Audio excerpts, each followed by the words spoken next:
Hola amigos, en nuestra meditación del propósito 16 vamos a la segunda parte. Por favor, abramos nuestro propósito. Hola amigos de la sodalidad iniciática, para poder iniciar la meditación del propósito 16 en esta segunda parte, empecemos primero con nuestra oración. Nada para nosotros, Señor, nada para nosotros, que todo sea para la gloria de tu santo nombre. Y continuemos con la lectura del propósito psicológico, desde donde nos quedamos. Mikkelsen ha mostrado que la repartición de los gusanos de tierra de la familia de los megascolécidos, que parece hoy tan aberrante, se convierte en completamente normal si se admite la interpretación wegeneriana. Esa familia ha debido diferenciarse en una época en la cual las tierras que la hospedan actualmente, es decir, América, el África, la India Oriental y Australia, estaban reunidas en un bloque común. El desparrame de las diferentes descendencias en la época actual no corresponde a un fenómeno de dispersión activa. Él representa simplemente el resultado de la dislocación del continente primitivo y de la deriva de los zócalos continentales. La repartición de los peripatus se explica de la misma manera. Ellos continúan habitando las tierras ocupadas al final del primario, pero en esa época esos territorios estaban reunidos en un bloque común, poseyendo una fauna y una flora homogénea.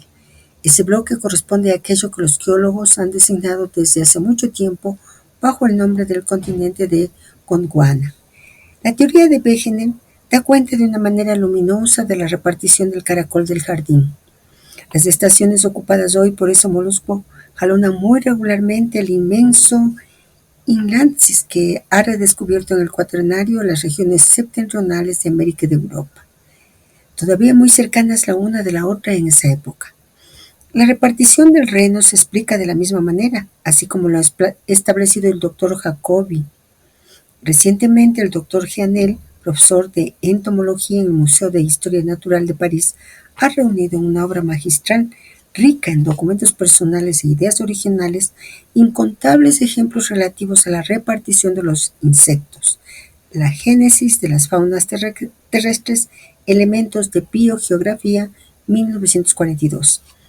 Él muestra que la teoría wegeriana es, de todas las interpretaciones propuestas, aquella que permite dar cuenta de la manera más coherente y satisfactoria las múltiples particularidades que presenta la repartición de los insectos actuales y fósiles. Aún otro ejemplo. El gran zoólogo Queneau ha escrito: el Océano Pacífico tiene una fauna muy rica que encierra reliquias conocidas en el estado fósil, en el secundario y el terciario antiguo.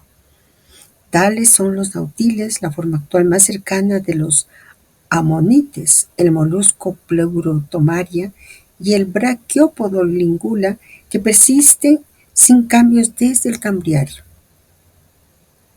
De los moluscos bifalos del género Trigonia, conocidos desde el inicio del secundario, etc., la teoría de Wegener rinde cuenta fácilmente de la antigüedad de ciertos representantes de la fauna pacífica. Es, en efecto, el único océano cuya existencia remota a la aurora de los tiempos geológicos y cuya permanencia se opone a las vicisitudes de otras extensiones oceánicas. Así, la teoría de Wegener aparte en dominios tan diversos como la geografía, la física del globo, la climatología, la paleontología, la biología, vistas nuevas y fecundas. Es demasiado temprano para traer sobre ella un juicio definitivo, pero podemos desde ahora reconocer su inmenso interés. Vamos a meditar en triple lectura científica, es decir, científica desde el propósito psicológico, la científica actualizada según la tradición primordial. Empecemos con la primera. Clave científica según el texto original del propósito. La teoría de Wegener, como se expone en el propósito, logra articular en un sistema unificado numerosos datos aparentemente caóticos: la repartición de especies, lombrices, caracoles, insectos, renos, los fósiles vivientes del Pacífico, la antigua unidad del continente de Gondwana y los vestigios glaciares. Se presenta así una síntesis racional que permite ver continuidades ocultas bajo la superficie dispersa del mundo actual. Esto representa un salto epistemológico. pasar de ver los fenómenos como fragmentarios o locales a comprenderlos como efectos de un principio unificador profundo, aunque invisible a simple vista. Esta actitud es ya un paso hacia lo simbólico, pues toda ciencia que unifica prepara el alma para reconocer la unidad que subyace a la diversidad. Clave científica actual, 2025. Hoy, la teoría de Wegener se ha transformado y consolidado en la tectónica de placas, que es uno de los pilares de la geología moderna. A la luz del conocimiento actual, podemos actualizar así. Los megas, colécidos y otros organismos tienen distribuciones disyuntas que reflejan la deriva de Gondwana confirmado por la paleogenética y la filogeografía. Los peripatus son considerados fósiles vivientes de la fauna del precámbrico y paleozoico, y su distribución continúa siendo un argumento fuerte para los paleocontinentes. El Inlatsis cuaternario, las grandes masas del hielo del norte, efectivamente moldeó no solo la geografía, sino también la distribución faunística europea y americana. En el Océano Pacífico, la presencia de especies fósiles vivientes se debe a su estabilidad geológica relativa, al no haberse cerrado o colisionado con placas en su conjunto, a diferencia del Tetis, por ejemplo, que desapareció. La biología moderna, a través de la genómica comparada, ha confirmado muchos de estos linajes antiguos y ha refinado los tiempos y modos de dispersión o reclusión. En resumen, la vida es un archivo vivo de la historia geológica de la Tierra. Hoy sabemos que los continentes bailan lentamente arrastrando consigo linajes enteros que aún portan la huella de su antiguo hogar. Lectura simbólica según la tradición primordial. La ruptura del continente y la separación espiritual. Este bloque común, anterior a la disgregación, se convierte en símbolo del estado primordial del alma humana, del hombre total anterior a la caída. El desmembramiento del supercontinente es símbolo de la caída o del espacio del estado primordial de unidad a la condición humana de fragmentación. Lo que hoy está separado y distante, una vez fue uno. En términos espirituales, la dislocación de los continentes y la deriva de los zócalos reflejan la dispersión del alma en la multiplicidad del mundo, en los continentes de los sentidos, los deseos y las opiniones. El alma peregrina entre formas separadas, olvidando que todas proceden de un único continente de origen, ignorando que las tradiciones espirituales, los linajes luminosos, los lenguajes del alma, todos comparten una raíz común que se ha diversificado, como los insectos descritos por Jeanael, bajo condiciones distintas pero que aún conserva la misma savia. El camino espiritual es, simbólicamente, el proceso inverso a la deriva, la reintegración, el recuerdo de la unidad. Así como la ciencia redescubre Gondwana como una clave para comprender la biología actual, el alma que busca su origen redescubre su propio continente perdido y comprende que el desparramo no es más que el eco de una ruptura. Y el hecho de que el Océano Pacífico, único sobreviviente del océano primordial, sea el que conserva los fósiles más antiguos, tiene aquí un valor profundo. Es el símbolo de una matriz espiritual original no colapsada, una memoria viva del origen. Es como el corazón en el centro del ser, que permanece intacto incluso si el mundo externo se fragmenta. Lo que los zoólogos y paleontólogos trazan como distribución faunística, el buscador espiritual puede leer como mapa del alma. ¿Dónde residen las antiguas potencias? ¿Dónde se refugian los tesoros del origen? ¿Dónde están los testigos de la Edad de Oro?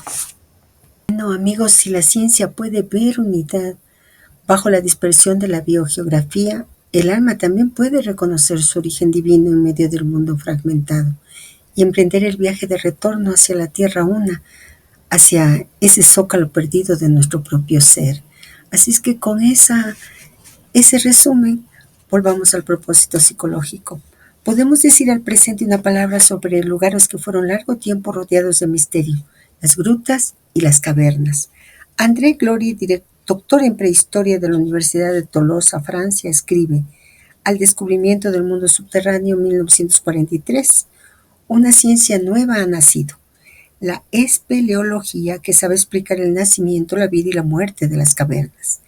Es la circulación de las aguas subterráneas, aguas de lluvias o pérdidas de ríos, las que horadan bajo la tierra esos precipicios, de esas galerías, de esas salas. Después los abandona para hundirse más profundamente en el suelo. Es ella también quien las reviste de esas cristalizaciones magníficas que hacen la admiración de los turistas.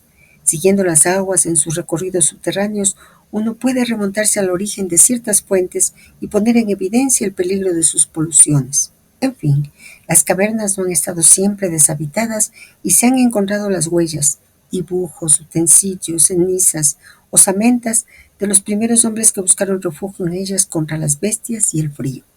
Desde todos los tiempos el mundo subterráneo ha interesado al hombre. Desde los orígenes de la humanidad, las tribus prehistóricas buscaban en las cavernas un refugio eficaz contra el frío y los carniceros voraces que hubiesen podido atentar contra sus vidas.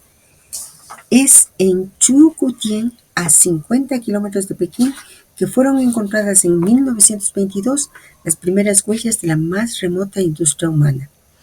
Cenizas, huesos trabajados y cuarcitas talladas estaban amontonadas sobre un espesor de 50 metros en una hendidura calcárea primaria, Ordoviciano, antigua gruta de techo derrumbado.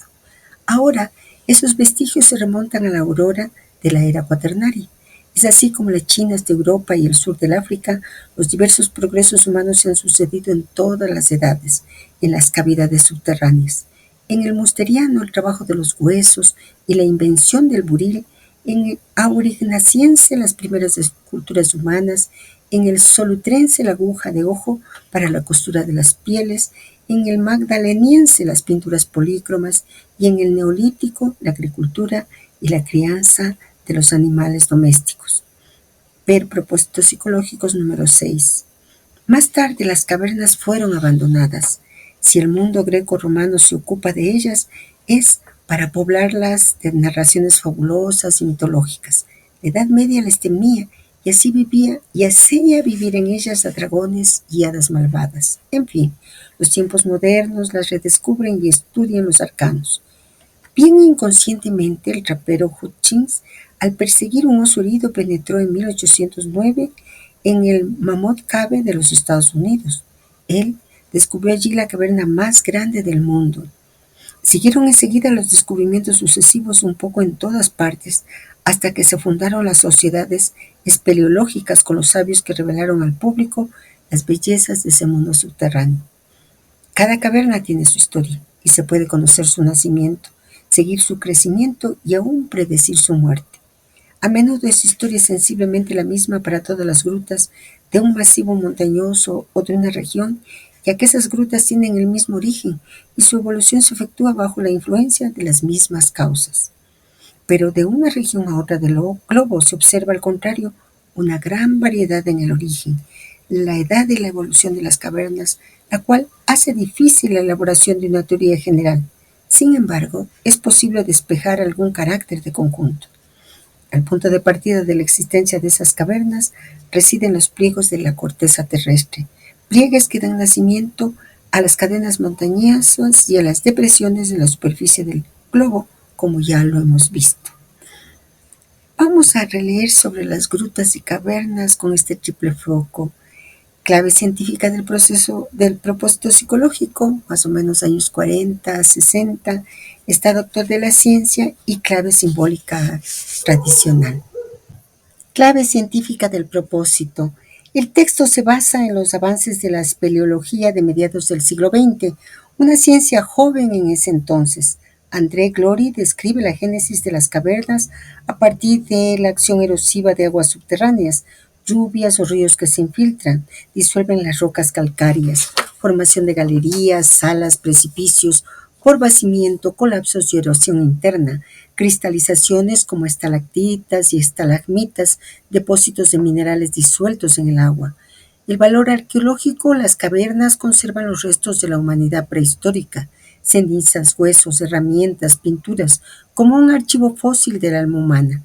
Además, se menciona que las cavernas son diferentes según su origen y región, dificultando una teoría unificada. Se formaron en pliegues de la corteza terrestre, vinculadas a los orígenes geodinámicos del planeta. Esta visión es científicamente precisa para su tiempo y muy adelantada al unir geología, arqueología, antropología y simbología. Estado actual de la ciencia. Hoy, más de 70 años después de Glory, la ciencia ha profundizado enormemente. Veamos cómo. Formación de cavernas. La karstificación es el proceso geológico dominante. Disolución de rocas solubles, calcáreo, dolomita, yeso, por aguas ligeramente ácidas. Tiempos de formación.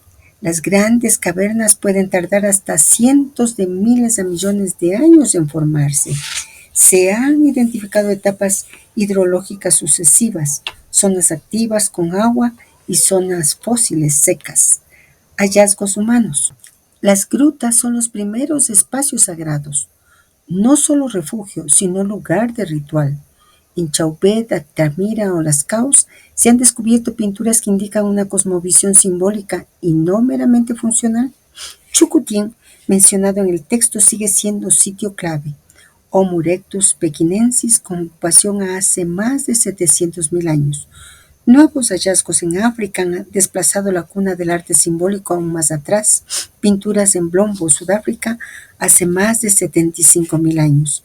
Bioespeleología. La ciencia también estudia la vida que habita las cavernas, organismos adaptados a la oscuridad, muchos sin ojos ni pigmento. Estos sistemas biológicos extremos ofrecen claves para comprender la vida en ambientes alienígenas, astrobiología. Aplicaciones actuales. Estudios de cuevas son esenciales en hidrología, cambio climático, espeleotemas como registros de ciclos de lluvia y protección ambiental. La exploración de mundos subterráneos está en auge, incluso como modelo de vida en Marte o lunas de Júpiter-Saturno. Lectura simbólica. El símbolo de la caverna atraviesa todas las culturas y es fundamental para el alma. La caverna como matriz y útero es el lugar de gestación del iniciado. Así como la semilla necesita oscuridad para germinar, el alma debe sumergirse en la caverna del ser para nacer de nuevo. En los mitos de regeneración, los héroes descienden a la caverna para enfrentarse al caos o al dragón y resurgir con un nuevo poder. Hércules, Cristo, Buda, Odiseo. Caverna y corazón. En tradiciones como el sufismo, la caverna del corazón es el espacio oculto donde se encuentra la verdad. Es la sir, el secreto profundo que debe ser redescubierto. En el cristianismo, la gruta de Belén, nacimiento de Cristo, y la del sepulcro vacío, resurrección, encuadran toda la historia de la redención. Caverna y conocimiento. Platón la convierte en el eje de su metafísica. La alegoría de la caverna describe cómo la mayoría vive en la sombra, y solo quien sale hacia la luz del sol conoce la realidad. En la alquimia, el recipiente hermético es una caverna simbólica donde se produce la disolución y la reintegración del alma. El mito inverso, la caverna demonizada. En la Edad Media, cuando el alma se aleja del conocimiento real, la caverna se puebla de dragones, demonios, hadas malvadas. Esto refleja la proyección del inconsciente reprimido. Lo que no se integra se vuelve monstruo. Bueno, volvamos al propósito psicológico. La litosfera sólida no se pliega sin romperse en un cierto número de lugares. Sobre las rocas que la constituyen se observan efectos de torsión, de compresión, de laminaje y de trituración. Nos interesan solo los dos primeros porque ellos son los únicos que hacen aparecer en las rocas intersticios por los cuales el agua se infiltra, comenzando su trabajo de desgaste de las rocas. Los efectos de la torsión sobre una placa rocosa indeformable ha sido estudiada experimentalmente sobre un modelo reducido. Para ello, una placa de vidrio rectangular es sometida a la torsión por medio de un torno. El torcimiento que ella sufre hace aparecer un doble sistema de rajaduras dispuestas en ángulo recto, ver figura 3. Sometiendo un espejo a una torcedura como si él fuese plástico, lo transformaría en un helicoide de eje AB. Dicho espejo se resquebraja siguiendo un sistema de rajaduras en ángulo recto. Un fenómeno análogo puede dar lugar durante las deformaciones de la corteza terrestre, a rajaduras de la roca diaclasas orientadas perpendicularmente las unas a las otras. Es por eso por lo que se observa a menudo que el curso subterráneo de un río toma un recorrido en zigzag mientras que la dirección general de ese curso debería ser rectilínea. Estas rupturas las han observado los canteros desde hace mucho tiempo en las capas plegadas de las rocas y lo han dado el nombre de junturas. Los terrenos calcáreos están particularmente impresos por esa torcedura y se observan en ciertos terrenos hendiduras verticales u oblicuas, llamadas diaclasas, que cuando se puede seguirlas alcanzan varias centenas de metros de alto y de largo. La compresión da lugar a resquebrajamientos rocosos que son menos perceptibles. Se obtiene un sistema análogo de hendiduras conjugadas aplastando dos bloques de cera para moldear por medio de la prensa hidráulica. Esas dos especies de accidentes, diaclasas y resquebrajamientos por compresión se completan por las fallas de las junturas de estratificación. Cuando la corteza se rompe en profundidad de una de las dos partes, a menudo separadas, se traslada hundiéndose. Las rocas en contacto a lo largo de esa línea de fractura pueden ser entonces de dureza y de naturaleza diferentes. La falla podrá ser derecha o oblicuo según los lugares de dislocación, donde se ramificará con otras fracturas laterales. En fin, cuando una capa sedimentaria se superpone a otra, deja entre ella y la siguiente un mínimo espacio horizontal que uno llama juntura de estratificación.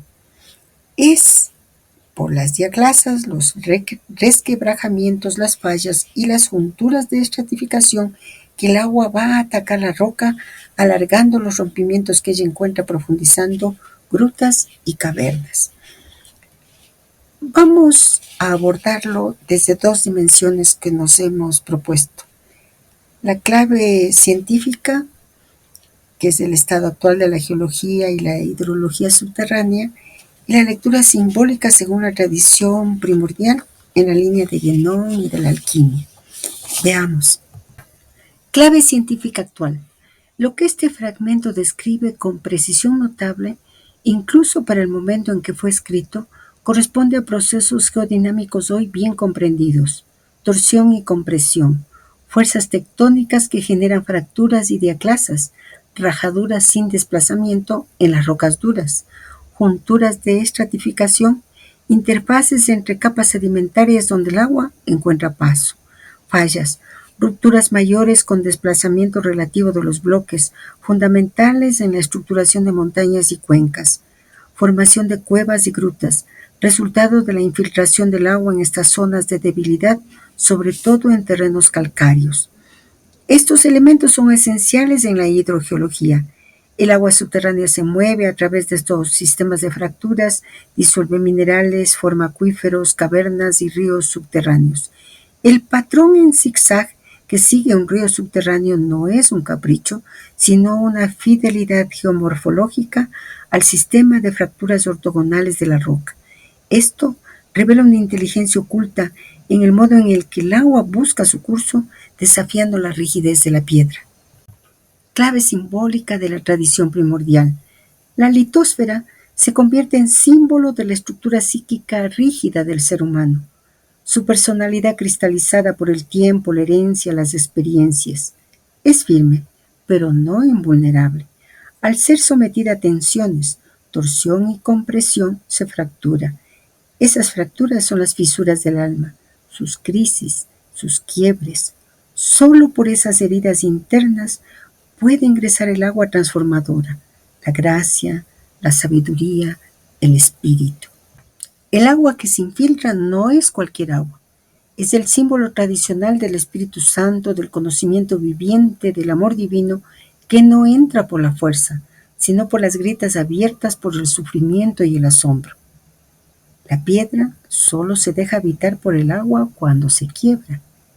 El zigzag que describe el curso del agua es símbolo de la no linealidad del camino espiritual. A pesar de las aspiraciones rectilíneas de la mente, el alma avanza mediante desvíos, crisis, retrocesos, caídas y giros inesperados. Esto nos enseña que lo importante es que el agua fluya, no que su curso sea recto. Las grutas y cavernas que se forman por la oración que causa el agua creando espacios interiores vacíos en la roca. Grutas, cavernas, estos son símbolos de la formación del espacio sagrado en el interior del ser. Son templos secretos formados por la acción paciente del espíritu sobre la dureza del ego. Sigamos leyendo el propósito psicológico. Los 2/3 o los 4/5 de las aguas meteóricas que caen en la superficie del suelo se evaporan o son fijados por los vegetales. El resto chorrea sobre el suelo o se infiltra. Solicitada por la gravedad, el agua de infiltración aprovecha todas las hendiduras naturales para descender a un nivel tan bajo como lo es posible. ¿Hasta dónde llegará ella? Se encuentra agua a profundidades del orden de 4.000 metros y quizás más aún, en los barrenos más profundos ejecutados hasta el día de hoy en la búsqueda del petróleo. Existe, sin embargo, un límite a esa infiltración. La presión interna de las capas de la litosfera hace desaparecer los vacíos de la dislocación.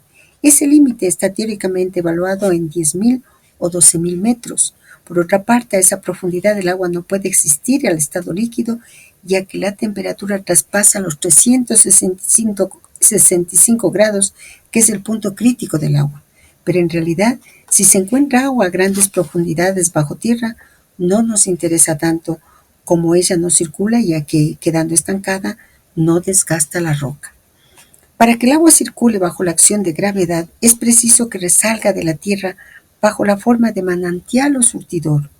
Una caverna, pues, está a una altitud comprendida entre la zona de infiltración o la gruta que da nacimiento al curso del agua subterránea y del surtidor. La profundidad de las grutas será pues a lo más igual a la diferencia de nivel entre estos dos puntos. Los masivos calcáreos más amplios, como los Alpes, el Jura, los Pirineos, ofrecerán grutas de 200 a 300 metros, mientras que aquellos de los cauces nos darán más que profundidades de 100 a 200 metros en término medio. Entre esas dos altitudes, el curso del agua subterránea va a acabar su lecho hasta que el perfil en la largura de este tienda hacia una curva límite llamada por Sorel en 1838 perfil de equilibrio absoluto. El perfil es alcanzado, es decir, la excavación de la caverna se detiene cuando el aporte de materiales estabilizado, arenas, guijarros, limo, arcillas, en su lecho inferior hace equilibrio entre la erosión y la corrosión de las aguas de penetración. Esas fases de excavación se reconocen por dos clases de fenómenos, los unos químicos y los otros físicos. Nosotros no los estudiaremos aquí. Corte esquemático que explica el origen de los surtidores a chorro de agua intermitente, figura 4. El agua que cae de la cascada se acumula en la chimenea A, en la sala B, donde ella comprime el aire que lo sobrepasa, y en la rama montante C del sifón. Cuando su nivel alcanza el codo de la galería que forma el sifón, este comienza bruscamente y el surtidor D se esparce tanto tiempo como quedará el agua en A y B, después de lo cual el sifón se desagrega y el ciclo recomienza. Las dimensiones de las cavernas son extremadamente variables y difíciles de apreciar a causa de sus numerosas ramificaciones. Según el profesor Andrés Glory, la caverna del Mamut en el estado de Kentucky, en los Estados Unidos, va apenas más allá de 100 kilómetros y no 350 como se había escrito antiguamente. Sin embargo, por sus comunicaciones con las cavernas vecinas White y Dixon, su longitud puede ir más allá de 250 kilómetros.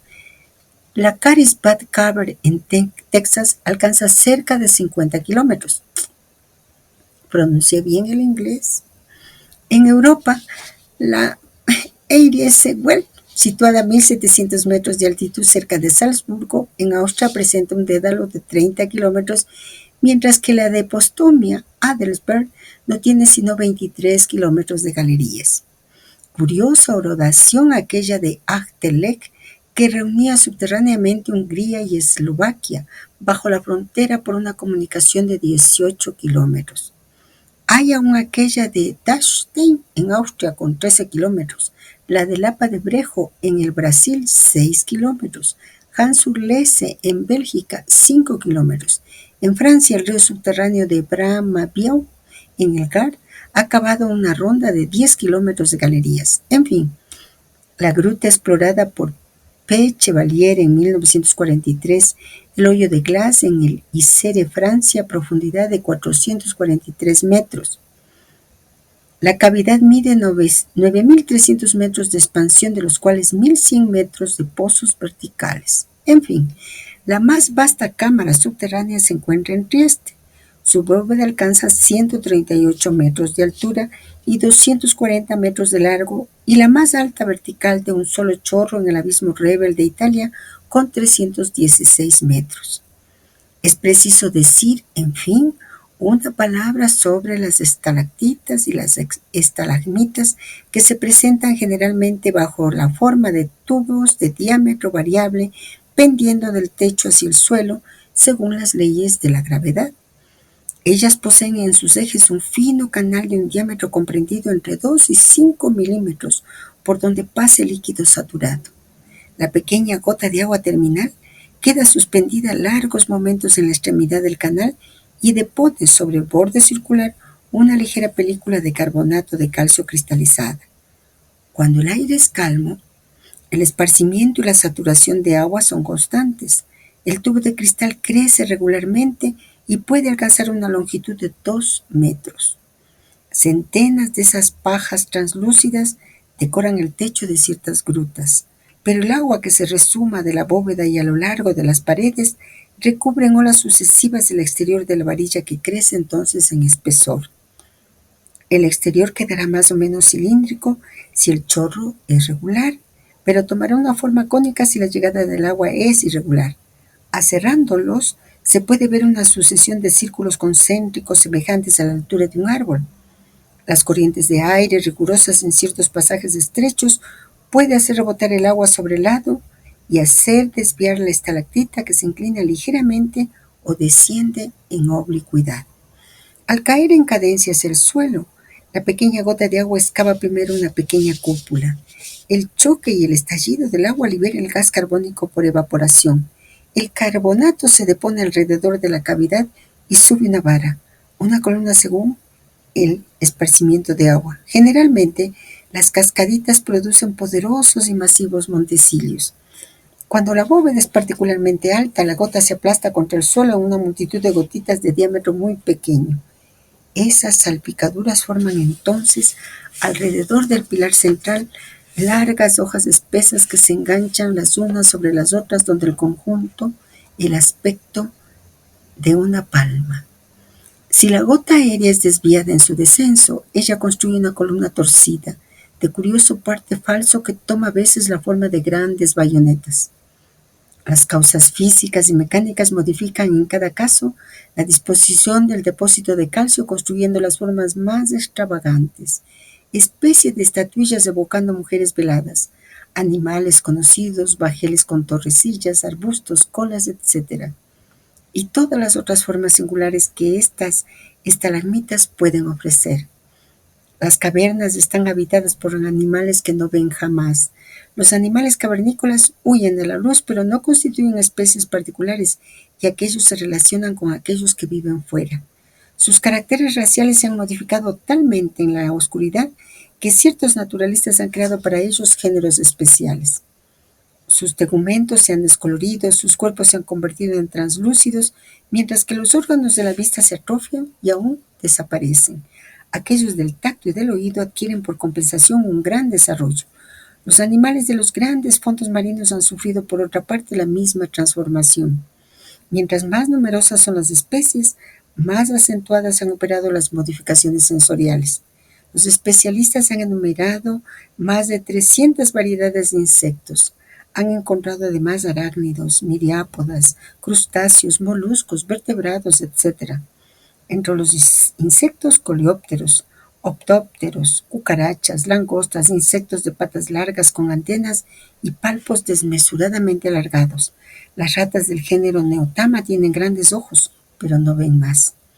Ciertos peces han perdido sus ojos. En revancha, ciertas larvas han adquirido el poder de emitir fulgores resplandecientes. Bueno, este texto del propósito psicológico es tan denso y vivo que realmente uno lo lee como que si fuera un cuento. Vamos a leerlo en los 3 niveles: la ciencia del propósito, la ciencia actualizada y la lectura simbólica. Para ello es necesario ir paso a paso. Nivel científico en el tiempo del propósito. Este texto refleja un conocimiento geológico e hidrológico notable para su época.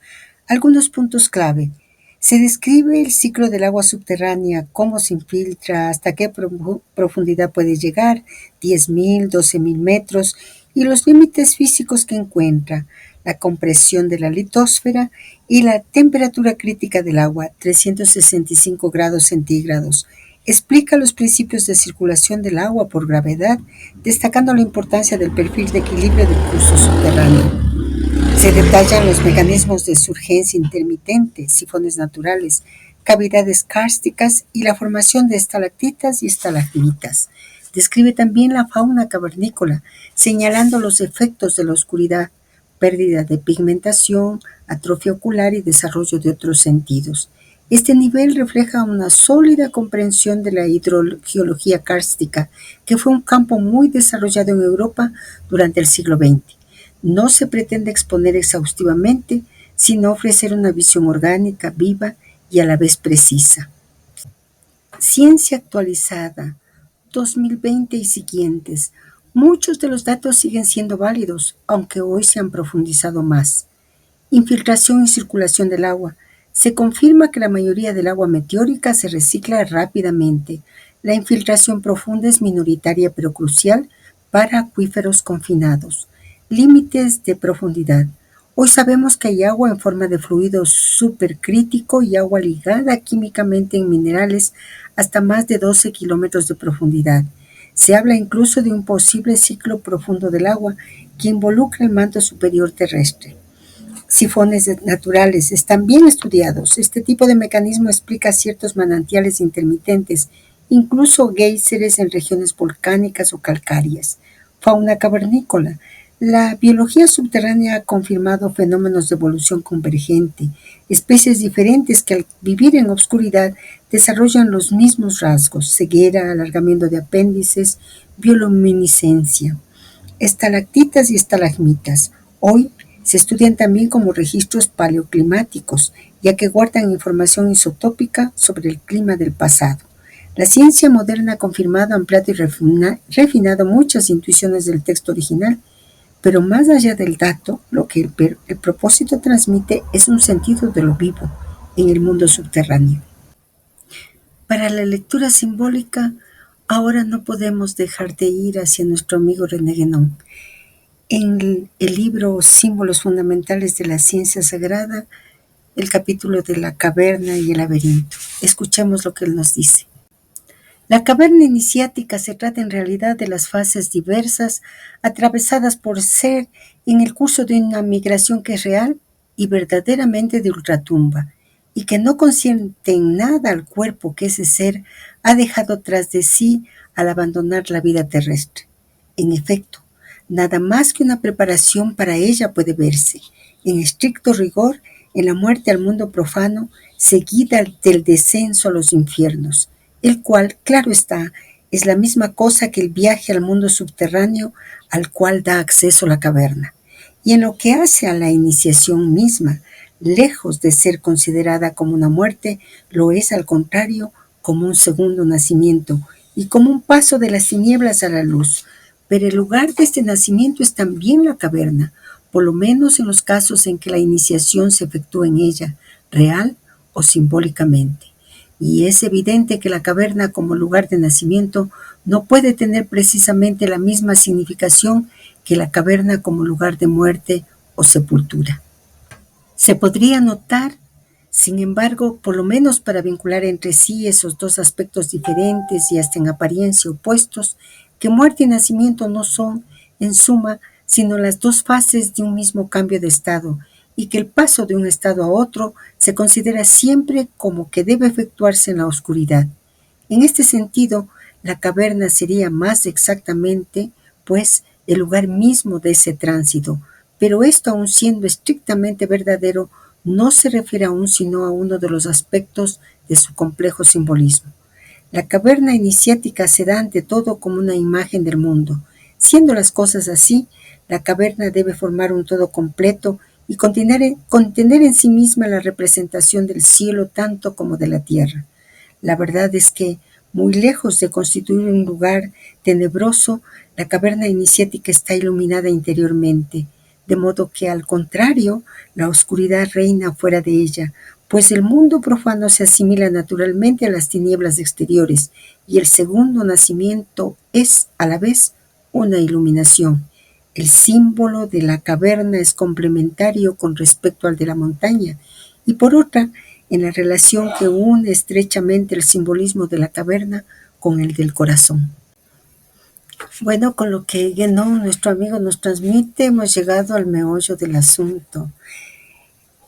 Y nosotros podemos configurarlo en la descripción de la caverna.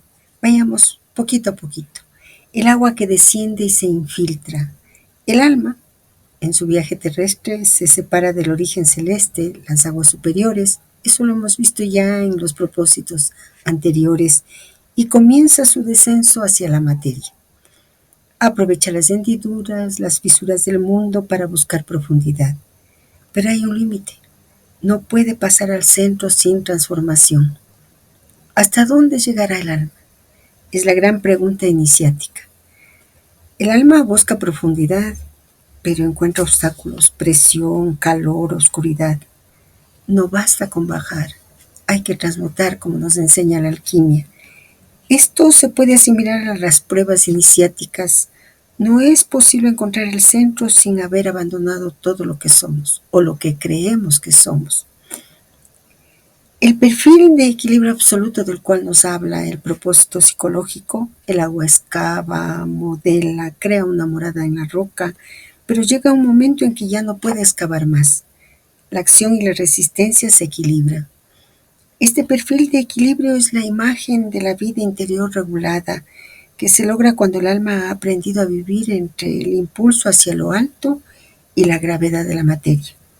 Es la imagen del justo medio, de la senda central, porque ya hemos aprendido que lo espiritual y lo material no se contraponen, todo lo contrario, se equilibran y son parte del mismo eje.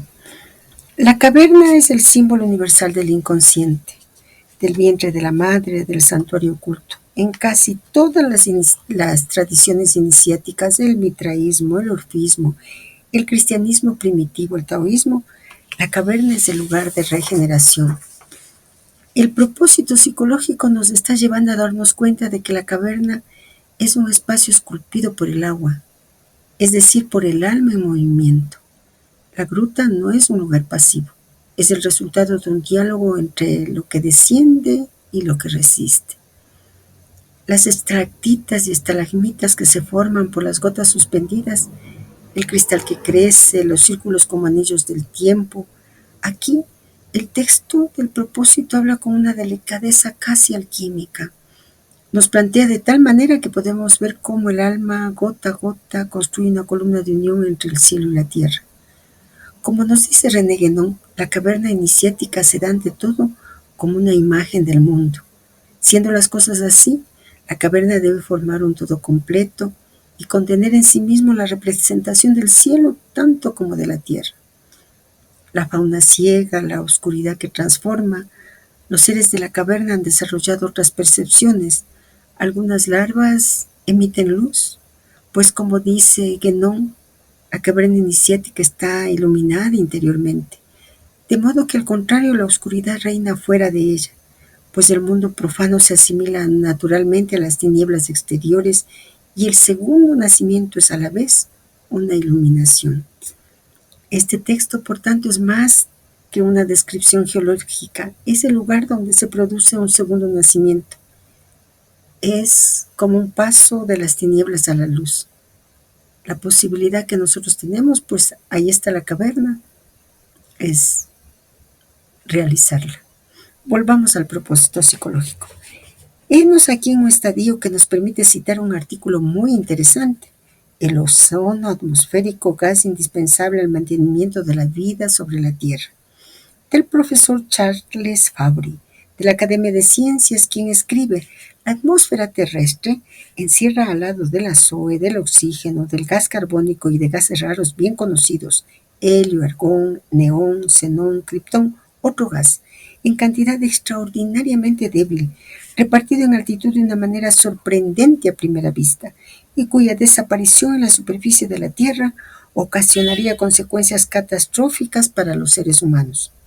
Se trata del ozono, el polimadre del oxígeno, pero poseedor de propiedades esencialmente diferentes. Él se forma en la muy alta atmósfera y sobre todo en las regiones polares por la acción de la radiación ultravioleta del Sol sobre las moléculas del oxígeno. Son algunos miligramos de ozono en las alturas de la estratosfera que permiten a los seres vivientes subsistir sobre la Tierra, y aquellos juegan el papel de pantallas selectivas frente a la radiación solar, dejando pasar las radiaciones indispensables a la síntesis clorofiliana de los vegetales y aquella de la vitamina antirraquítica entre los animales superiores, mientras que ellos detienen las radiaciones ultravioletas cuya acción esterilizante haría de la Tierra un desierto. Actualmente es un hecho bien conocido que cantidades infinitesimales de ciertos cuerpos pueden tener una enorme importancia para la vida humana y para la vida en general sobre nuestro planeta. El caso más banal es aquel de los venenos. Con un gramo de estricnina se puede matar al menos 20 personas, y ciertas toxinas son mortales a dosis aún mucho más débiles. Se trata ahí de acciones nocivas, pero desde el descubrimiento de las vitaminas y de las hormonas se conocen sustancias no vivientes cuya presencia en la alimentación del hombre es necesaria.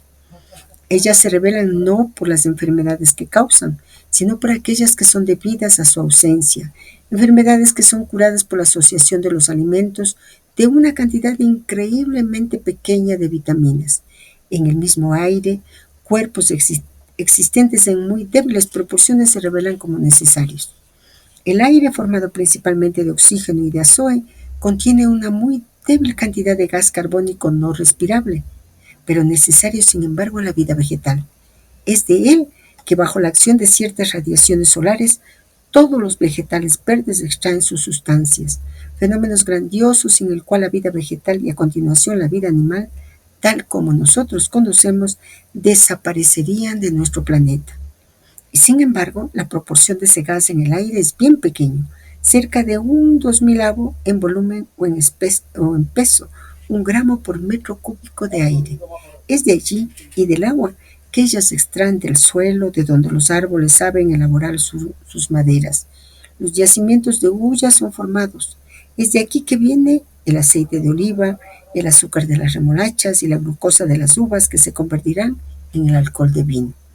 El ozono atmosférico va a otorgarnos todavía un ejemplo de la importancia de lo pequeñísimo. La acción, es cierto, es menos directa que los casos que acabamos de citar. El ozono no actúa como elemento nutritivo o asimilable, ni como veneno o antídoto. Actúa él como protector para impedir que las radiaciones nocivas venidas del Sol destruyan la vida sobre la Tierra. Él forma sobre nosotros una especie de quitasol que filtra la radiación solar, quitándole aquello que le es útil o necesario. La proporción de ese gas existente en nuestra atmósfera es, sin embargo, extraordinariamente débil. Si estuviese uniformemente repartido, la proporción en volumen no sería sino de 1 sobre 4 millones, o si se prefiere, un litro que pesa menos de 2 gramos en 4.000 metros cúbicos, el volumen de una gran sala de 20 metros por 20 y 10 metros de altura. El nombre de ozono viene de una palabra griega que quiere decir tener olor. Y su nombre está bien escogido, ya que ese gas está afligido de un olor muy fuerte y particular que permite descubrirlo en mucho menos de 1 millonésimo en el aire. Uno se encontrará seriamente incómodo después de una estancia de una media hora en un aire que contenga 4 miligramos por metro cúbico, o sea, en volumen, una proporción de 2 millonésimas. Por otra parte, es por su olor que el ozono se ha revelado. Hace más de 2 siglos alrededor de máquinas eléctricas en actividad, pero durante largo tiempo ese olor no fue relacionado a un compuesto químico definido y fue mirado como el olor de la electricidad. Es solamente en 1840 que los trabajos de Schönbeck de Bâle, Suiza, que se desarrolla la idea que se está en presencia de un gas definido, una especie química a la cual se le ha dado el nombre de ozono, antes de que se conociera su composición. Respecto a este tema, las hipótesis más diversas han sido sucesivamente emitidas. La dificultad en el estudio del ozono consistía en que no podía obtenerse sino en el estado de vestigios diluidos en una enorme proporción de aire o de oxígeno. Los débiles medios con que se disponía de aire o de oxígeno, los débiles medios con que se disponía bastaron con bastante generosidad para establecer la constitución química de la molécula de ozono. Esa molécula está formada únicamente de átomos oxigenados, ya que se puede obtener ozono haciendo pasar el efluvio eléctrico a través del oxígeno puro, e inversamente, la destrucción del ozono por el calor da únicamente oxígeno. Es preciso concluir, el ozono no es más que oxígeno, sí y no. Depende del sentido que se le dé al oxígeno. Existe el átomo de oxígeno que los químicos representan por el símbolo O, pero que no puede subsistir en libertad sino durante un tiempo muy corto. En el estado de extremo enrarecimiento, ya que sus átomos se unen 2 a 2 y quedan unidos dando la molécula de oxígeno, fórmula O2, de la cual está formado el gas que nosotros respiramos. Cuando uno dice el agua es una combinación de hidrógeno y de oxígeno, es del átomo de oxígeno que se trata. Pero en la frase el aire es una mezcla de azoe y de oxígeno, se trata de la molécula. El ozono no es el átomo O ni la molécula O2. Su molécula está formada únicamente de átomos de oxígeno, pero ella contiene 3. La fórmula química del oxígeno es O3. Cuando esa molécula se descompone, lo cual ocurre fácilmente, se descompone en O2 más O y enseguida, bajo la acción del calor O, los átomos O se unen 2 a 2, de manera que no queda sino un gas de oxígeno ordinario. Hoy día se sabe obtener el ozono gaseoso perfectamente, puro, estable, a la baja temperatura, pero poco agradable de manejar, ya que en ciertas condiciones su descomposición en oxígeno se hace con una violenta explosión. Se puede medir su densidad al estado gaseoso y por consiguiente obtener su peso molecular, mientras que el átomo O tiene por peso atómico 16, número escogido como base de los pesos atómicos. El oxígeno vulgar O2 tiene por peso molecular 16 por 2 igual 32 y el ozono 16 por 3 igual 48. El misterio de olor de la electricidad, que no tiene nada de eléctrico, se encuentra aclarado. No puede ser aquí cuestión de estudiar en detalle las propiedades químicas del ozono. Digamos simplemente que ese gas es un poderoso oxidante capaz de producir a la temperatura ordinaria oxidaciones de las cuales el oxígeno es incapaz. En los locales donde existen muy fuertes tensiones eléctricas es imposible evitar la formación de algunos efluvios, por consiguiente la producción de ozono. Las oxidaciones que resultan en particular sobre los metales y sobre la superficie de los baños aislantes no carecen de inconvenientes para el material, y esa es una de las razones por las cuales se ha tomado la decisión de poner a pleno aire las estaciones de aparejamiento y de transformación eléctrica a alta tensión. Este, este, este fragmento del propósito es denso, realmente denso, pero lo vamos a analizar con la triple clave que estamos utilizando. Escuchemos. Clave científica. El ozono como microestructura vital. El fragmento del propósito resume con precisión la función del ozono como filtro natural que permite la vida sobre la Tierra al bloquear las radiaciones ultravioletas. Se destacan varios hechos relevantes. El ozono, O3, es una molécula de 3 átomos de oxígeno, distinta del oxígeno común, O2. Se forma en las altas capas de la atmósfera, sobre todo en las regiones polares, por la acción de los rayos ultravioletas del Sol sobre el oxígeno. Su función es no nutritiva, pero protectora. Actúa como un parasol invisible que filtra la energía solar, dejando pasar solo lo que es benéfico para la vida: síntesis clorofílica, vitaminas. Aunque su concentración es ínfima, 1 en 4 millones, sin él la Tierra sería un desierto estéril. Tiene un olor particular que llevó a su descubrimiento, el olor de la electricidad. Se comporta como un poderoso oxidante más activo que el oxígeno común. La paradoja científica aquí reside en que una sustancia tan diluida tiene un papel tan fundamental para la continuidad de la vida. Este descubrimiento ha permitido repensar la importancia de los infinitesimales en biología y química, desde las vitaminas hasta las hormonas, pasando por los oligoelementos. Clave simbólica tradicional: el ozono como símbolo del principio protector invisible. Desde la perspectiva de la tradición primordial, tal como la expone Guénon, el cosmos está ordenado jerárquicamente y todo lo que existe manifiesta una función simbólica dentro del gran orden universal. El ozono puede leerse así: el ozono representa el éter intermediario, el velo protector entre el cielo y la tierra. En términos metafísicos, es el símbolo del mundo sutil, que no se ve, pero sin el cual la manifestación corporal sería aniquilada. La tradición islámica, al hablar del mundo intermedio, nos enseña que el mundo intermedio es el lugar en el cual el espíritu se materializa y el cuerpo se espiritualiza. Materia sutil, por tanto.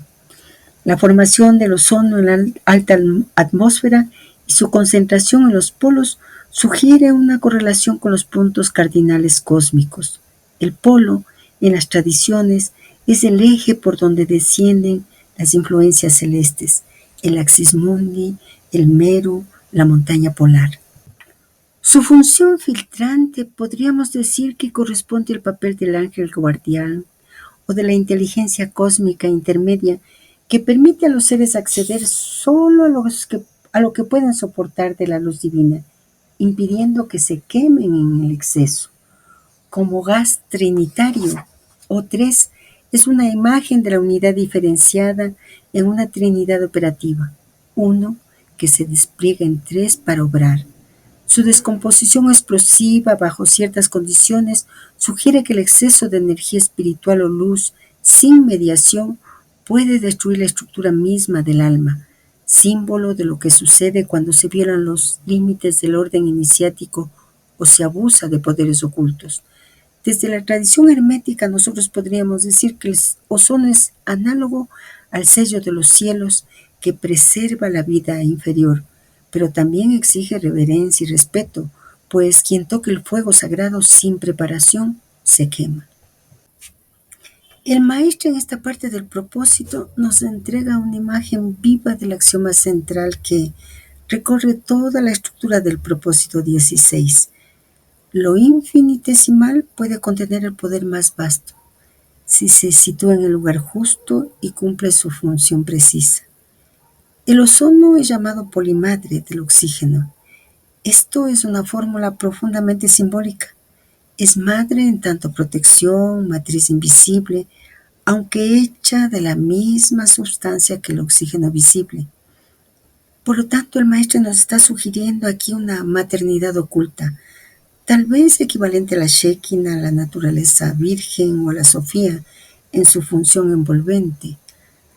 El texto insiste en la desproporción entre presencia y eficacia. Miligramos que deciden el destino del planeta, nos dice.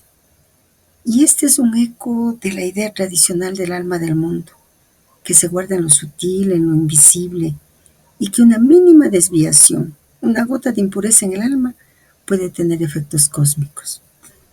También podemos comprender que el ozono es una imagen arquetípica del alma despierta, que sin brillar ni imponerse, cumple su secreto, su rol secreto de armonizar, proteger y permitir el florecimiento de la vida.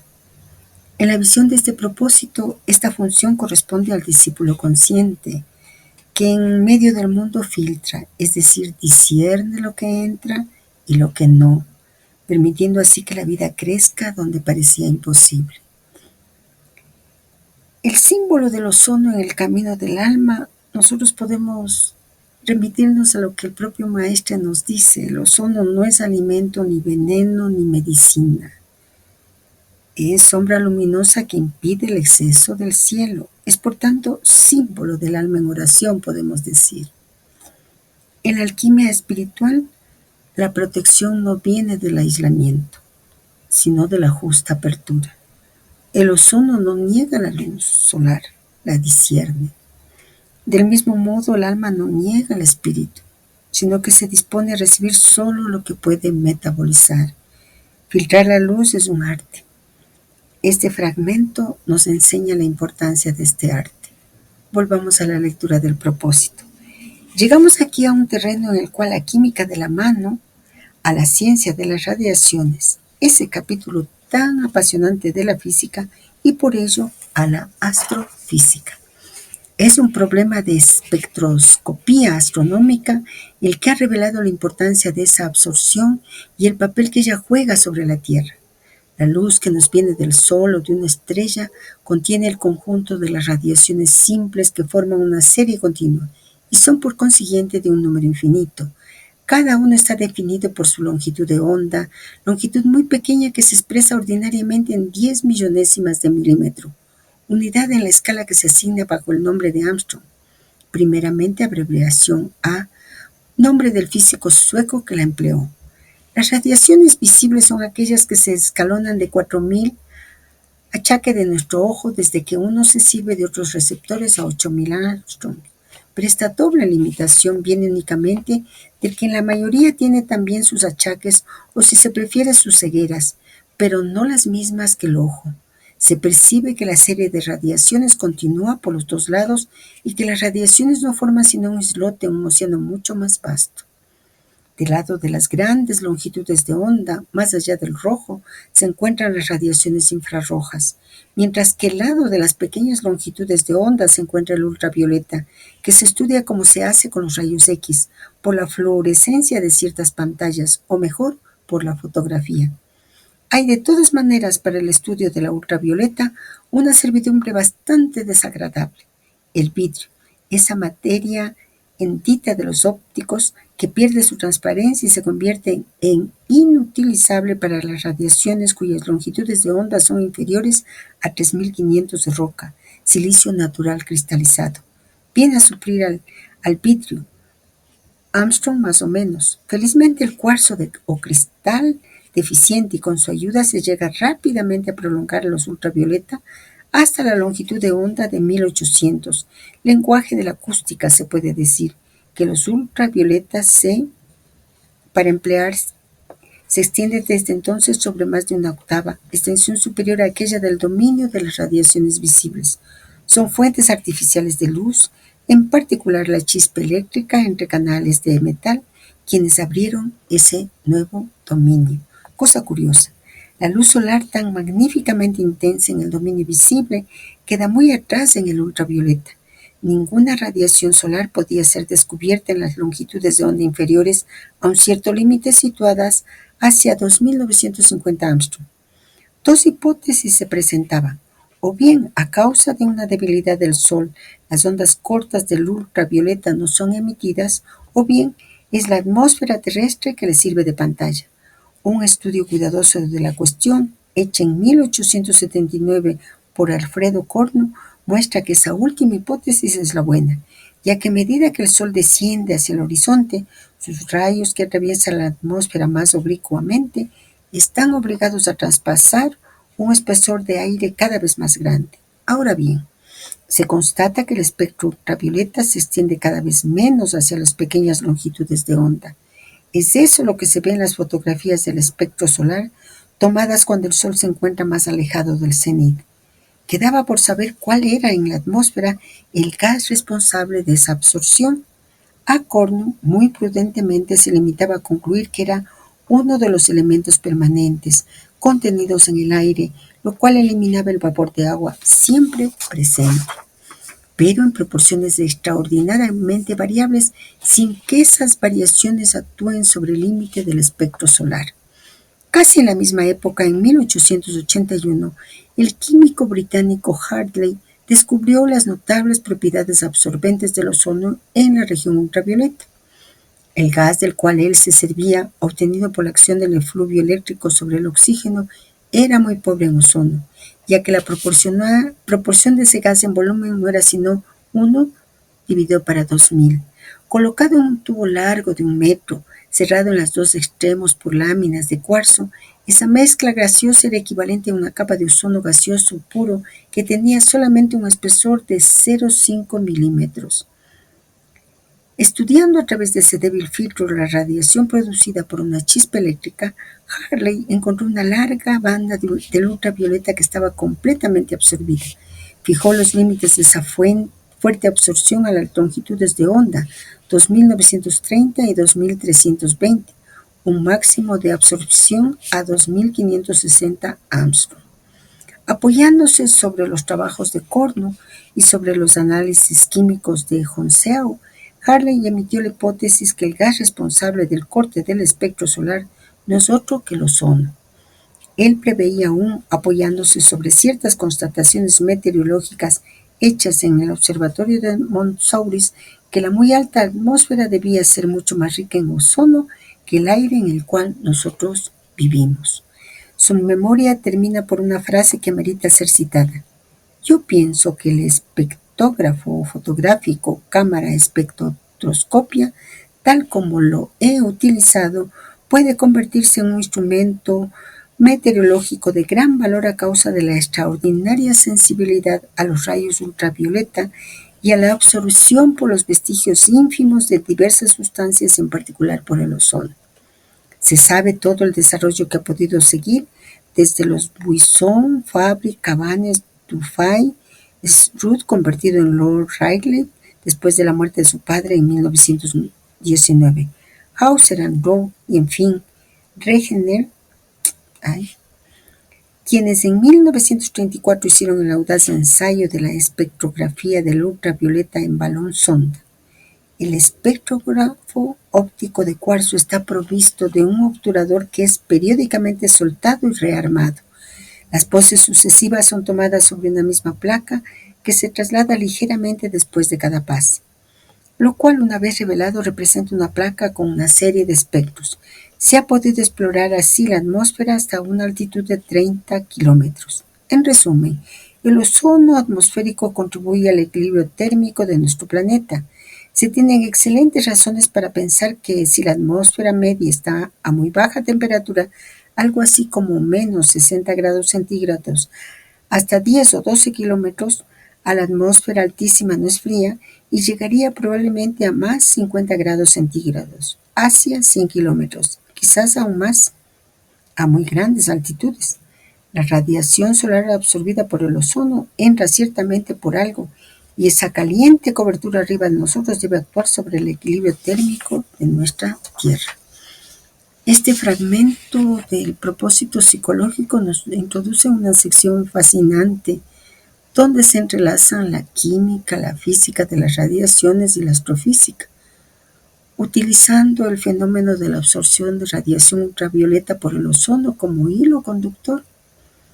Desde una mirada simbolista y tradicional como la de René Guénon, podríamos abordarlo en varios niveles, a la vez físico, simbólico y metafísico.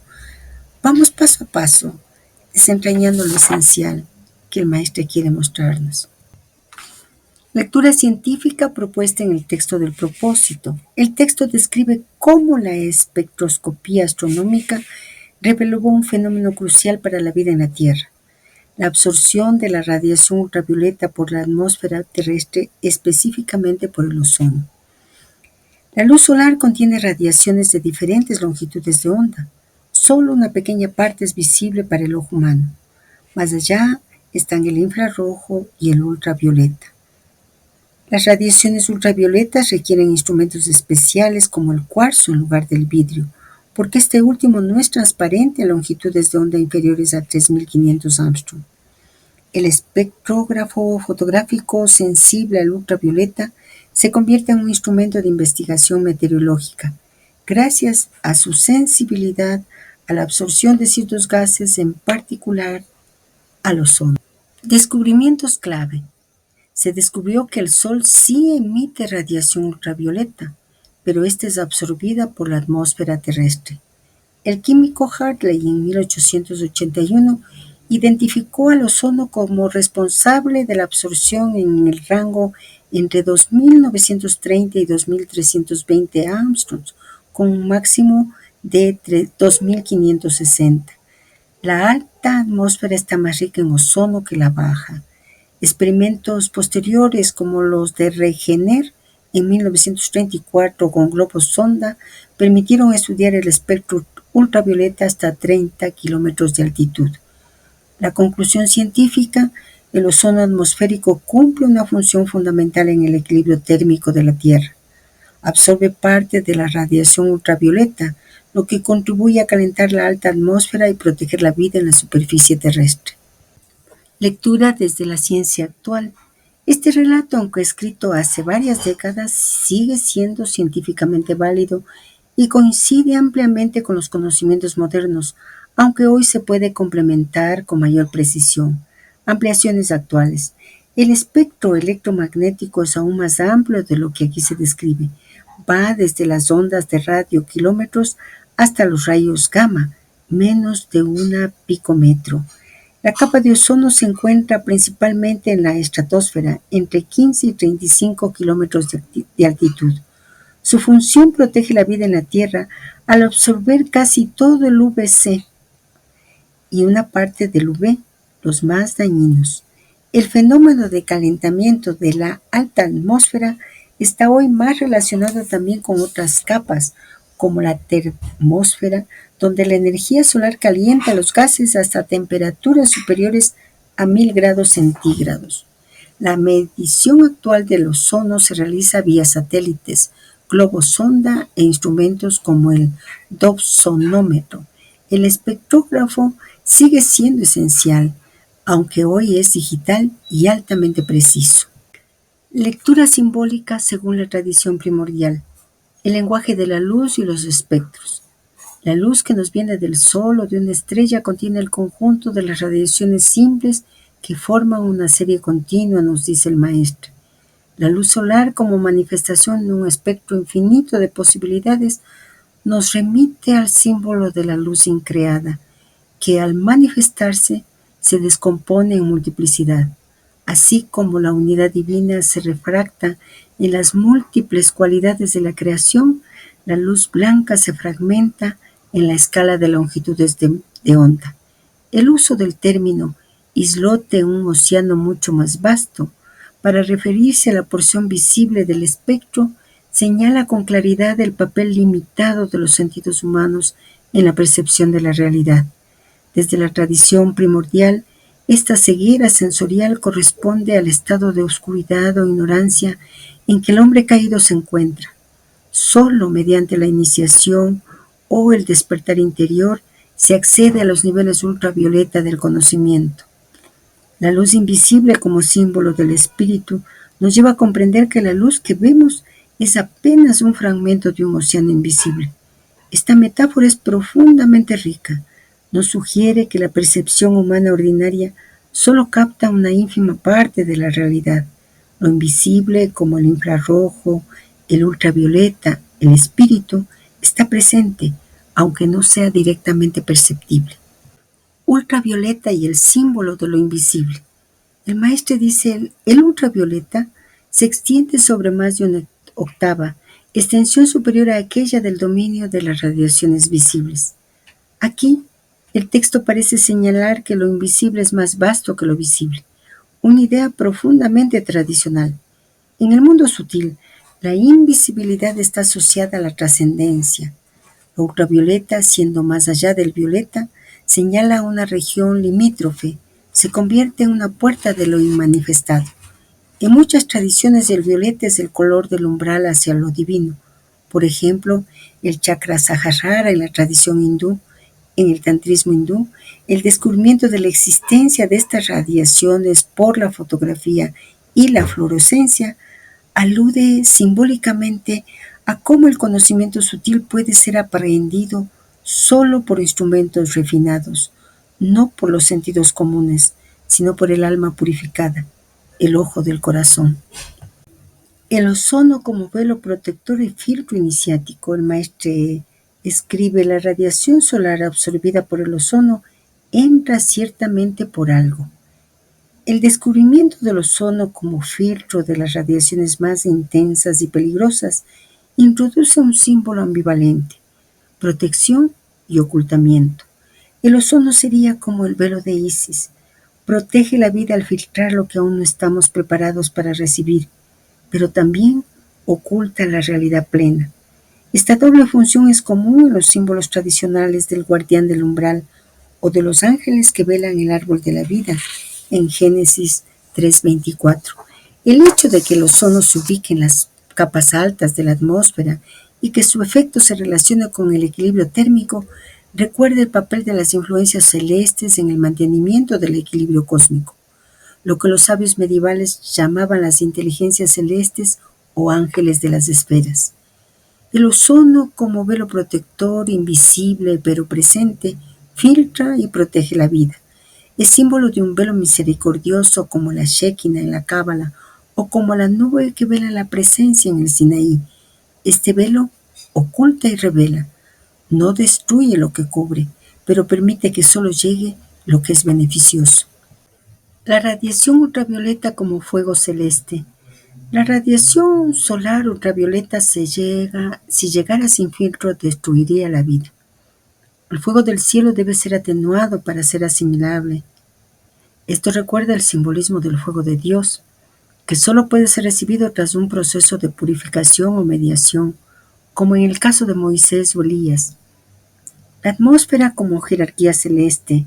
La atmósfera tiene capas, desde la baja atmósfera fría y densa hasta la altísima, ligera y caliente. Esto evoca el ascenso espiritual de lo denso y frío, la materia, lo instintivo, a lo sutil y ardiente, el alma purificada, la intelección ardiente, el nous. La temperatura creciente no es física solamente, es símbolo del fuego espiritual creciente. El cristal de cuarzo y el paso de la luz sutil. El maestro nos dice, el vidrio pierde su transparencia y se convierte en inutilizable. El cuarzo viene a suplir el vidrio. En el lenguaje simbólico, el vidrio representaría la percepción ordinaria, que no es capaz de dejar pasar la luz sutil ultravioleta, mientras que el cuarzo, mineral natural, evoca una forma pura y transparente de conciencia. El cuarzo, que permite el paso de las longitudes de onda más sutiles, puede ser visto como un símbolo del corazón purificado, o la mente silenciosa, vehículo del conocimiento superior. Estos y más símbolos podríamos encontrar en el texto del propósito. Realmente uno de los signos tradicionales es la radiación solar, que es vista como logos. El sol, emisor de un espectro continuo de luz, es símbolo de logos en muchas tradiciones. Emite la palabra en múltiples modos, visibles e invisibles, pero solo una parte puede ser recibida según la capacidad del receptor, del alma, como nos han enseñado en varios propósitos. Esto coincide con el Evangelio de Juan. La luz brilla en las tinieblas, pero las tinieblas no lo comprendieron.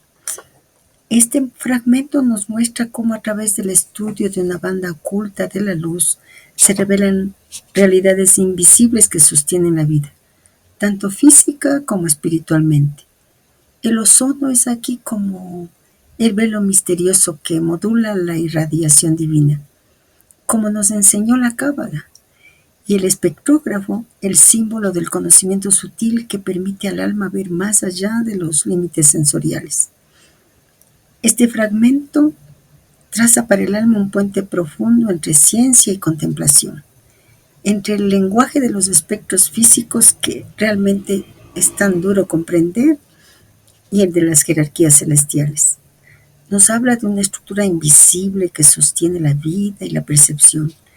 Revela que la realidad visible es apenas una franja en un espectro mucho más vasto. Sigamos con la lectura del propósito psicológico. Todo ser viviente, animal o planta, para desarrollarse y vivir necesita un alimento que recibe del medio que lo envuelve. Se puede colocar bajo esta rúbrica tanto los productos gaseosos tomados del aire como los sólidos y los líquidos tomados al mundo mineral a otros seres vivientes. Una planta toma del suelo casi toda su agua, algunas sales minerales y productos de la SOE, pero tomará del aire el gas carbónico del cual fabricará los hidratos de carbono que forman sus tejidos. En cuanto a los animales superiores, ellos dependen enteramente para su alimento del mundo vegetal. Los unos directamente, los otros por medio de los animales de los cuales se nutren. La desaparición de la vida vegetal sobre la Tierra equivaldría a la desaparición casi total de la vida, al menos de aquellos que puede llamarse la vida superior. En definitiva, toda vida depende de la función clorofílica, que permite a las plantas verdes arrancar de la atmósfera del carbono necesario a la fabricación de su sustancia. En todo ese complicado conjunto de reacciones químicas que encadenan los unos con los otros, la mayoría de los seres vivientes exige aún la intervención de radiaciones que el Sol envía al planeta. Radiaciones que deben penetrar hasta el suelo, allí donde existe la vida. La química biológica comprende en su base una parte importante de la fotoquímica, ciencia difícil cuyos principios comienzan a desprenderse, pero cuyo detalle es extraordinariamente difícil de precisar. Las diversas radiaciones pueden, por otra parte, actuar de manera completamente diferente y en la naturaleza esas acciones diversas son mezcladas. Mientras que ciertas radiaciones actúan de una manera útil y aún necesaria, otras se comportan como verdaderos venenos, tanto para los vegetales como para los animales y el hombre. Queda mucho por hacer antes de comprender enteramente esa fotoquímica biológica. Es en el caso de los vegetales que la importancia de las radiaciones es más evidente. Todos los crecimientos de los vegetales verdes, por consiguiente, una gran parte de la alimentación del mundo animal está ligado a la acción de radiaciones. ¿Cuáles son para ese uso importante las radiaciones eficaces? Todas aquellas que son absorbidas por la clorofila, materia verde de las hojas, y esa sustancia de fuertes bandas de absorción en el rojo y anaranjado, así como en el azul. Estamos aquí en presencia de una reacción química que existe un enorme desgaste de energía. Se trata de descomponer las moléculas de gas carbónico esparcidas en la atmósfera, moléculas que se encuentran entre los más estables de la química, al poner en libertad su oxígeno, mientras que el carbono, por un proceso especial, da finalmente hidratos de carbono. Es ahí que se encuentra sin duda el fenómeno más grandioso de la química biológica, y es en realidad un fenómeno fotoquímico. Por la función clorofílica, las ultravioletas, que tienen a menudo una misión importante en la fotoquímica, no son particularmente eficaces, y aquellos de las radiaciones que llegan abundantemente al suelo hasta la longitud de onda de 3000 son nocivos en nada.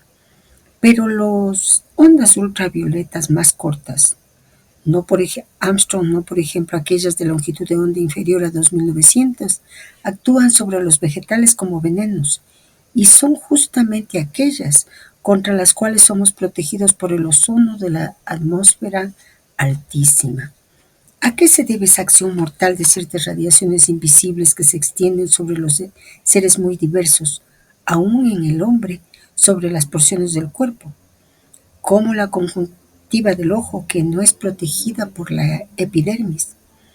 Probablemente la acción de esas radiaciones sobre casi todos los coloides que son coagulados o disueltos. Sea como sea, esa acción mortal puede ser puesta en evidencia de muchas maneras. La más correcta y la más elegante es la de hacer actuar sobre un cultivo de muy pequeños organismos. Todas las radiaciones extendidas en un gran espectro de tal manera que cada punto del cultivo sea sometido a una radiación pura bien definida. Raybaud, desde 1910, ha intentado ya experiencias que fueron renovadas de una manera muy feliz sobre diversos vegetales. Pero la misma experiencia triunfó sobre seres muy diversos, en particular sobre los microorganismos, los microbios y los bacilos. Si el ozono desapareciera, todo el mundo vegetal desaparecería también. A decir verdad, la radiación solar, tal como nosotros la recibimos a través de la atmósfera, contiene un poco de esos centellos nocivos para los microorganismos, los hongos, etc. Es bien conocido que esos seres se desarrollan mal al gran sol, y eso justifica el aforismo según el cual el sol sana. De esas radiaciones que sanan porque matan, quedan justamente bastantes. Esa acción sobre los vegetales interesa directamente al hombre y a los animales superiores, que toman del mundo vegetal casi todo su alimento. Para el hombre, hay también un grupo de radiaciones útiles y aún necesarias, que se encuentra principalmente en los ultravioleta y viene a unirse a las radiaciones mortales para los vegetales. La necesidad de ciertas radiaciones para mantener al hombre y sobre todo al niño en buena salud resulta de experiencias tan viejas como la especie humana. Los niños criados en los locales privados de luz del día se convierten en raquíticos y no se desarrollan. Una cura de sol o, en su defecto, de luz artificial rica en radiaciones ultravioletas los conduce a la salud. ¿Por cuál mecanismo? Se sabe hoy en día que eso se relaciona con la necesidad en el organismo de ciertas vitaminas, en el caso actual, de la vitamina antirraquítica. Las vitaminas son las sustancias necesarias a dosis, es verdad, extremadamente débiles, pero que el organismo no sabe fabricar sin ayuda. Las radiaciones ultravioletas son esa ayuda necesaria. El hombre se encontraría así en una situación bien delicada si las cosas no se hubiesen arreglado por ellas mismas con la intervención del velo del ozono tendido sobre él. El centelleo emitido por el sol es extremadamente rico en radiaciones de todas las longitudes de onda, comprendidas las ondas ultracortas del extremo ultravioleta. Si todas estas radiaciones llegaran al suelo, el mundo vegetal no existiría. El alimento del hombre y de los animales superiores sería imposible. Eso es lo que sucedería si el ozono desapareciera. La humanidad moriría de hambre. Pero si la proporción de ozono atmosférico fuese, por ejemplo, desaparecida, lo cual podría suceder por una modificación del centelleo solar, las radiaciones necesarias a la producción de vitamina D serían enteramente absorbidas y la vida humana sería amenazada por el raquitismo. La continuación del milagro de la vida sobre la Tierra está suspendida a la presencia de algunos miligramos de ozono en la atmósfera inaccesible. Bueno, cada vez más, hablando sobre el ozono, el maestro nos muestra realmente algo extraordinario, algo muy profundo. Por eso, esta parte de la lectura del propósito psicológico vamos a exponerla con los 3 niveles que hemos utilizado ya desde hace bastantes párrafos anteriores. Lectura científica contenida en el texto del propósito. El texto ofrece una síntesis profunda y precisa de las bases bioquímicas de la vida, en especial en lo que respecta a la relación entre los seres vivos y su entorno. Todo ser vivo depende del medio que lo rodea para obtener alimento, gases del aire, minerales del suelo, agua. Las plantas verdes absorben dióxido de carbono, CO2, del aire y agua y sales del suelo para producir su materia orgánica. La dependencia del mundo animal respecto al vegetal. Los animales, incluidos los humanos, dependen del mundo vegetal directa o indirectamente. La desaparición de las plantas significaría la extensión de la vida superior. La función clorofílica y fotosíntesis. Las plantas realizan un proceso fotoquímico de extraordinaria complejidad usando la luz solar y la clorofila. Descomponen el CO2 para producir hidratos de carbono y liberar oxígeno. Este proceso es energéticamente costoso y requiere radiaciones precisas del espectro solar. Efectos benéficos y nocivos de la radiación solar. Solo algunas radiaciones solares rojas, azules, son útiles para la fotosíntesis. Otras, especialmente los ultravioleta cortos, UVC, son venenosos para los seres vivos, pero el ozono estratosférico protege la vida bloqueándolos. La necesidad del sol para la salud humana. Las radiaciones UVB son esenciales para la síntesis de vitamina D, clave para evitar enfermedades como el raquitismo. La falta del sol o de UVB genera enfermedades degenerativas. Equilibrio delicado. La vida en la Tierra depende de un equilibrio preciso. Si el ozono desaparece, todo muere. Si es demasiado espeso, no pasa la luz necesaria. La vida está sostenida por una delgada capa invisible, el ozono. Avances de la ciencia actual sobre estos temas. Fotosíntesis y clorofila. Hoy se comprende mucho más sobre el complejo fotosistema 2, que inicia la cadena de reacciones fotosintéticas. Se sabe que la clorofila A y la clorofila B absorben luz en los rangos azul, violeta y rojo. Se ha identificado el ciclo de Calvin como clave en la fijación del carbono. Radiación solar y ozono. El ozono estratosférico O3 en la capa entre 15 a 35 kilómetros filtra los UVC y gran parte de los UVB, dejando pasar UVA y luz visible. El agujero de ozono sobre la Antártida ha sido uno de los grandes temas ecológicos causado por los clorofluorocarbonos, compuestos químicos formados por carbono, flúor y cloro, gases que fueron ampliamente utilizados en refrigerantes, aerosolos y otros productos industriales, cuyo impacto ambiental fue devastador, ya que contribuyeron significativamente a la destrucción de la capa de ozono.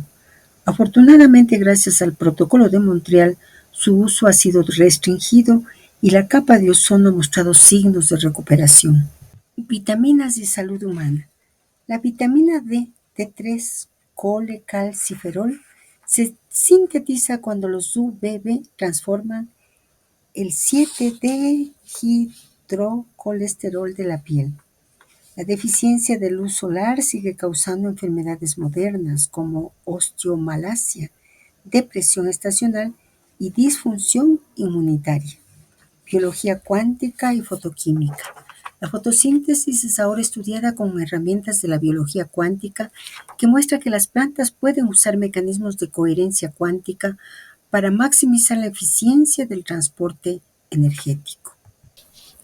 Nosotros podríamos decir como una síntesis de esta parte del propósito psicológico que en lo científico pues anticipa y articula principios fundamentales de la biología, la bioquímica y la ecología.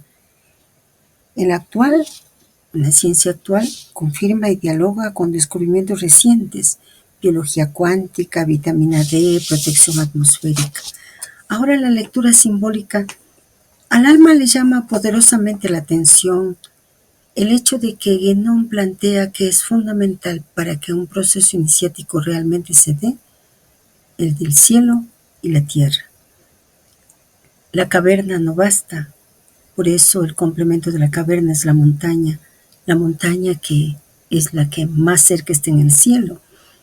Pero en este caso, cuando se nos ha hablado de la vida, tanto la vida vegetal como la animal, es como que si el maestro nos quisiera decir que realmente, más allá de lo que dice el Papa Francisco, que plantea a la tierra como la hermana, nosotros sabemos como humanidad a lo largo de nuestros miles y miles de años que ella es la madre. Y la vinculación que tiene con el cielo, específicamente con el sol, es en función de principios y de leyes. Y en esta parte, pues nos están haciendo ver esa interrelación. Dependemos de, así como ella depende del sol, así como ella depende de esa energía, nosotros como sus hijos dependemos de ella. Y lo que nos acaba de decir, más allá del ozono, que ya lo hemos analizado bastante, que hemos leído tantos y tantos símbolos, la posibilidad de integrar la vida con un solo hilo. El principio superior, esa vida intermediaria de la Madre Tierra y los seres vivientes, desde las plantas hasta los animales superiores y el hombre. Es maravilloso mirar que nos están mostrando, nos están enseñando, nos están transmitiendo el cómo relacionarnos con la Madre Tierra. Nuestra meditación del propósito 16 en esta parte ha terminado, pero continúa, así es que nos vemos pronto.